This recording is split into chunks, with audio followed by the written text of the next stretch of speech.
O voo de Londres para Lisboa mal tinha atingido a altitude de cruzeiro quando a voz rouca do homem de fato escuro na fila de trás quebrou o silêncio da cabine.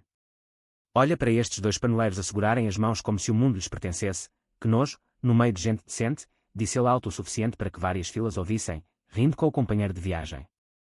Alexandre Mendes sentiu o rosto arder, o coração apertado por aquela humilhação tão familiar que ele julgara ter deixado para trás ao sair de Braga há quase 15 anos. Antes que Miguel, ao seu lado, pudesse responder com a calma habitual, um grito agudo cortou o ar. Uma senhora idosa na fila da frente tinha desmaiado, o rosto pálido, sem respirar. Alexandre levantou-se de imediato, ignorando o olhar do homem que o tinha zombado. Eu sou médico, deixem-me passar, por favor, gritou ele com autoridade serena, abrindo caminho entre os passageiros assustados. A tripulação já corria com o kit de emergência. Ele ajoelhou-se ao lado da mulher, verificou o pulso inexistente, começou as compressões torácicas com ritmo firme e preciso, contando em voz alta para manter o foco. 1, 2, 3, 30, agora ventilação. A assistente de bordo trouxe o desfibrilador automático. Os passageiros prendiam a respiração. O aparelho analisou, recomendou choque. Alexandre aplicou as pás, gritou afastem-se, e o corpo da senhora deu um salto. Nada. Segundo choque. Terceiro. De repente, um batimento fraco apareceu no monitor. A senhora tossiu, abriu os olhos devagar. A cabine explodiu num suspiro coletivo de alívio. O capitão falou pelo intercomunicador, a voz emocionada. Senhoras e senhores, acabamos de assistir a um ato de coragem extraordinário. O Dr. Alexandre Mendes, passageiro desta viagem, salvou a vida de uma das nossas. Por favor, levantem-se todos e prestem-lhe uma ovação. Um a um, os passageiros ergueram-se, aplaudindo com força. Até o homem que o tinha insultado se levantou, de cabeça baixa, as mãos batendo devagar, sem coragem de olhar para Alexandre. Miguel apertou-lhe o ombro, os olhos brilhando de orgulho. Alexandre sentou-se novamente, o corpo ainda trêmulo de adrenalina, mas o peito cheio de uma emoção que ia muito além do alívio. Este momento, este respeito repentino vindo de estranhos, era o reflexo de anos de luta interna, de noites em que se perguntara se algum dia seria visto como o homem inteiro, não apenas como o gay. Enquanto o avião iniciava a descida sobre o Tejo, as memórias começaram a fluir como o rio lá embaixo, levando de volta à casa modesta em Braga onde tudo começara. O pai, Joaquim, pescador reformado, sempre dissera que um homem verdadeiro era aquele que sustentava a família sem queixas. A mãe, Teresa, calada na cozinha, limpava as lágrimas quando ninguém via. Alexandre tinha 19 anos quando reuniu coragem numa tarde de domingo chuvoso. Pai, mãe, eu gosto de rapazes. O silêncio que se seguiu foi mais pesado que qualquer palavra. Joaquim levantou-se da mesa, o rosto vermelho. Na minha casa não entra isso. Sai. Teresa chorou baixinho, mas não o impediu. Alexandre passou a noite na estação de comboios, a mochila aos pés, perguntando-se se valia a pena ser honesto. No dia seguinte, a irmã mais nova, Sofia, apareceu com um envelope e um abraço. Vai para Lisboa estudar medicina. Eu convenço-os. Foi o primeiro passo de uma longa caminhada. Agora, no avião que se aproximava da pista do aeroporto Humberto Delgado, Alexandre olhou para Miguel e sorriu pela primeira vez em horas. Parece que hoje o mundo decidiu ver-me inteiro, murmurou. Miguel beijou-lhe a mão discretamente. Sempre foste inteiro, amor. Só demoraram a perceber. O avião tocou o chão com suavidade. Os passageiros continuavam a olhar para ele com respeito renovado. Alexandre sentiu que algo dentro de si se soltava, como se o peso de anos de dúvida começasse finalmente a aliviar. Mas a verdadeira viagem, a que realmente importava, ainda estava longe de terminar. Ao sair do avião, a tripulação esperava-os à porta com um sorriso grato. A senhora Salva, já estabilizada, foi levada de maca, mas antes pediu para falar com Alexandre. Obrigada, doutor. O senhor salvou uma vida. Ele respondeu apenas com um aceno, a garganta apertada. No terminal, enquanto esperavam a bagagem, Miguel não largava a sua mão. Sabes que isto não foi por acaso, não sabes? Tu ajudaste aquela senhora, mas também ajudaste aquele homem a ver que o preconceito dele não tem lugar aqui. Alexandre assentiu, mas por dentro a mente regressava à pequena cidade de Braga, onde o rio Minho corria frio e as ruas estreitas guardavam segredos. Naqueles primeiros meses em Lisboa, depois de sair de casa, ele dormia num quarto alugado em Arroios, estudando até altas horas para a Faculdade de Medicina. O dinheiro era pouco, mas a liberdade era imensa. Pela primeira vez podia caminhar pela Avenida da Liberdade sem sentir olhares julgadores. Ainda assim, o medo permanecia. Nas aulas, evitava falar da vida pessoal. Um dia, durante uma prática de anatomia, Um colega perguntou-lhe diretamente: tu és gay, não és? Alexandre congelou. Sim, respondeu baixinho. O colega sorriu. Bem-vindo ao clube. Foi a primeira amizade verdadeira, mas também o início de uma rede que o ajudaria a crescer. Aos 24 anos, já interno no Hospital de Santa Maria, conheceu Miguel numa conferência sobre saúde mental. Miguel, professor de História no liceu, apresentava um trabalho sobre a repressão durante o Estado Novo.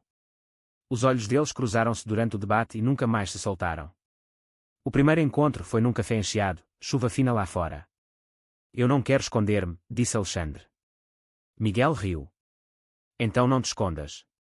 Eu estou aqui para caminhar ao teu lado.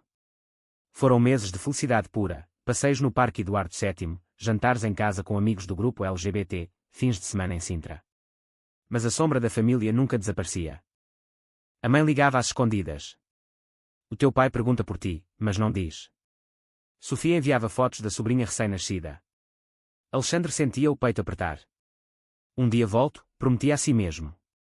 Mas o dia demorava. Durante o internato, enfrentou o primeiro grande conflito profissional. Um superior hierárquico descobriu a sua orientação e começou a passar-lhe os casos mais difíceis, comentando: para ti que entendes de minorias.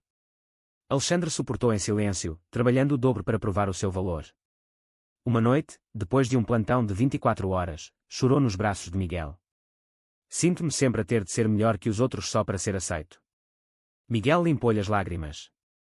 Tu já és o melhor, amor. O resto é deles.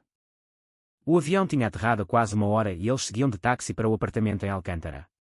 As luzes da cidade refletiam no Tejo como estrelas caídas. Alexandre encostou a cabeça no ombro de Miguel e deixou que as memórias continuassem a fluir. A primeira vez que voltou a Braga depois de formado. O pai abriu a porta, olhou de cima a baixo. Estás magro. Entra. Não houve abraço, mas também não houve portas batidas. Foi um começo. O apartamento em Alcântara cheirava a mar e a livros velhos. Miguel abriu a janela, deixou entrar o ar fresco da noite. Queres chá ou vinho?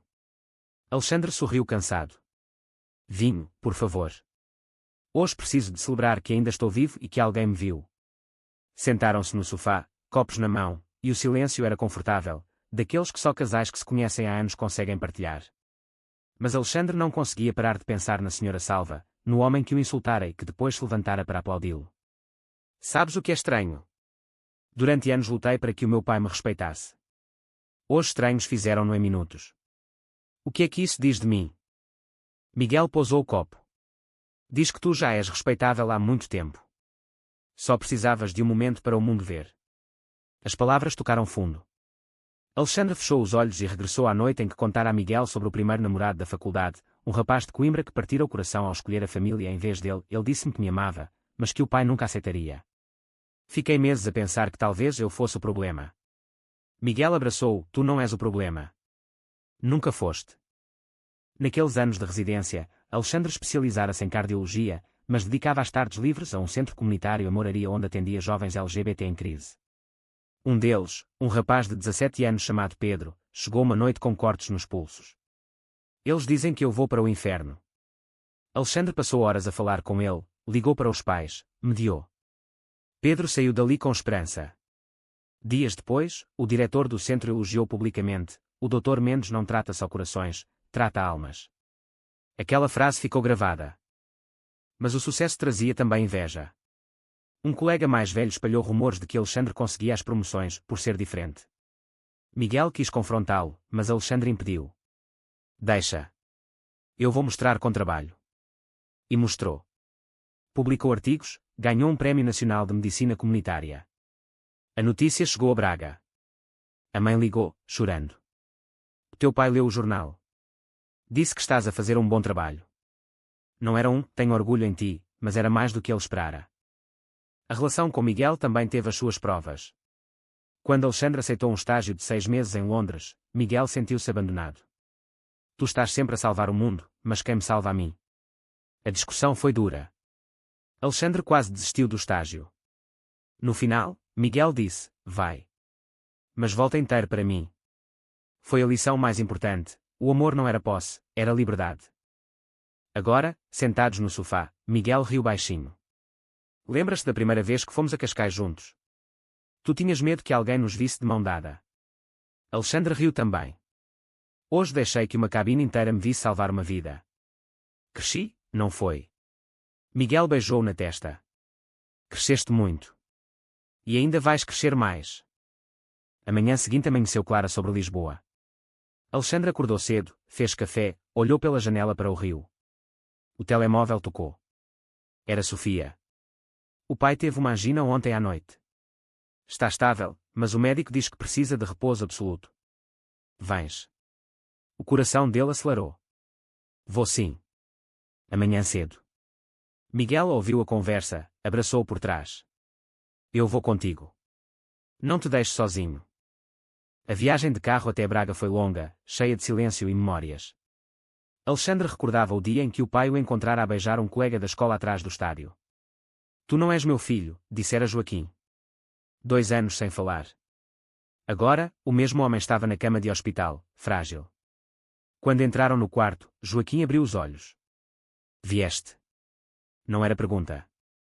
Alexandre sentou-se ao lado. Vim. Os dias seguintes foram de tensão e pequenas vitórias. Alexandre ajustou a medicação, explicou ao pai os riscos, falou de coração aberto. Pai, eu sou gay. Sempre fui. Mas isso não me torna menos teu filho. Joaquim ficou calado muito tempo. Depois, com voz rouca, eu sei. A tua mãe contou-me tudo. Só não sei como lidar com isso. Foi a primeira vez que não gritou. Teresa chorou de alívio no corredor. Sofia apertou a mão do irmão. Estás a fazer o que eu sempre quis que fizesses, ser tu mesmo. No centro comunitário de Lisboa, o trabalho continuava. Alexandre atendia um jovem de Viseu que queria fazer a transição social mas tinha medo dos pais. Eu também tive medo, contou-lhe Alexandre. Mas escolhi viver. Tu também podes. O rapaz saiu com o número de um psicólogo amigo. Pequenos atos, grandes ondas. Miguel, enquanto isso, preparava as aulas sobre direitos humanos. Vou falar da tua história, sem nomes, claro. Para mostrar que o respeito se conquista todos os dias. Alexandre sentiu orgulho. A relação deles fortalecera-se. Já não havia ciúmes, apenas apoio mútuo. De regresso a Lisboa após 10 dias em Braga, o pai despediu-se com um aperto de mão mais longo. Cuida de ti, rapaz. Não era perfeito, mas era real. De volta ao hospital, Alexandre foi recebido como herói pelos colegas. A notícia do salvamento no avião tinha corrido. Dr. Mendes, o senhor é inspiração, disse uma enfermeira. Ele sorriu, mas por dentro sabia que o verdadeiro teste ainda estava por vir. O pai marcara consulta de follow-up em Lisboa. Joaquim viria à cidade pela primeira vez em anos. O dia da consulta foi tenso.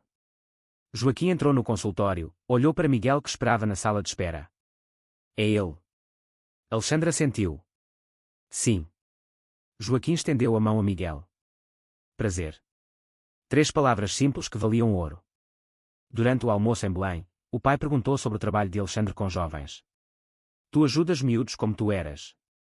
Sim, pai. Joaquim baixou os olhos. Fizeste bem em não desistir.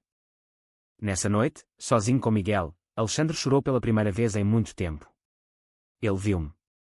Finalmente viu-me. Miguel abraçou-o, e tu viste-te a ti mesmo há muito tempo. Isso é que importa. O ano seguinte trouxe novos desafios. Uma proposta para dirigir o departamento de cardiologia comunitária, mas com a condição implícita de baixar o perfil LGBT. Alexandre recusou. Eu não escondo quem sou. O diretor recuou, impressionado. A promoção veio mesmo assim. Com Miguel, decidiram adotar um cão, símbolo da vida que construíam juntos. Passeavam no Jardim da Estrela, de mão dada, sem medo. Os amigos do grupo celebraram o aniversário de 10 anos de relação com um jantar em Alfama. Risos, histórias, lágrimas de felicidade. Mas a vida não é linha reta. Um jovem paciente suicidou-se apesar de todo o apoio. Alexandre passou dias em silêncio, questionando tudo. Miguel esteve lá, noite após noite. Tu não salvas todos, mas salvaste muitos. Incluindo a ti mesmo. O tempo passou. O pai de Alexandre celebrou 80 anos em Braga com toda a família. Alexandre e Miguel foram convidados oficialmente. Na mesa, Joaquim levantou o copo. Ao meu filho, que salvou vidas e salvou-se a si próprio. Todos aplaudiram. Alexandre sentiu o círculo fechar-se. De regresso a Lisboa, no mesmo sofá onde tudo recomeçara após o voo, ele olhou para Miguel e disse: aquele dia no avião foi só o princípio. O respeito verdadeiro vem de dentro. Miguel sorriu. E tu conquistaste-o há muito. A vida continuou, consultas, aulas, passeios, noites tranquilas. Alexandre sabia que o preconceito ainda existia, mas também sabia que cada ato de coragem mudava uma pessoa, uma família, uma sociedade. Será que a verdadeira aceitação só chega após um ato de coragem pública? Verdadeiro ou falso?